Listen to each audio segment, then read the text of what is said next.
Sunday morning எழுந்த உடனே இன்றைக்கி மாடிக்கு வந்துட்டேன். நேற்று மாடிக்கு வந்து பார்க்க விட்டு 2 பூ வீணாக கொட்டி போயிடுச்சு. அதனால் இன்றைக்கி காலையில் எழுந்திரிச்சோடனே டீ போட்டு குடிச்சோடனே மேலே வந்து பார்த்துட்டேன் 3 பூ ஒட்டுக்காக பூத்துருந்துச்சு. 3 பூவும் கட் பண்ணி எடுத்துக்கிட்டேன். கீழே அம்மா வந்து பூவெல்லாம் பறிச்சிட்டாங்க.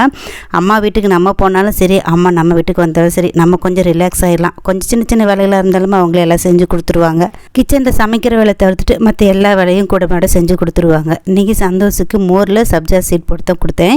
இன்றைக்கும் சண்டே ஸ்பெஷலில் நான் சிக்கன் தான் எடுத்துருந்தோம். இன்றைக்கி பார்த்திங்கன்னா ஒரு கிரேவி மாதிரி எப்பயும் போல் நார்மலாக செய்கிற மாதிரியே கிரேவி செஞ்சுட்டு குழம்பு வச்சுட்டேன். எனக்கு அம்மா வீடு பக்கத்துலேயே இருக்குது. அதனால் அம்மா அடிக்கடி வீட்டுக்கு வந்துடுவாங்க. அதனால் நான் அம்மா வீட்டுக்கு எப்பாச்சும் ஒருக்கா தான் போவேன். எனக்கு அடிக்கடி போகிற வேலை இருக்காது.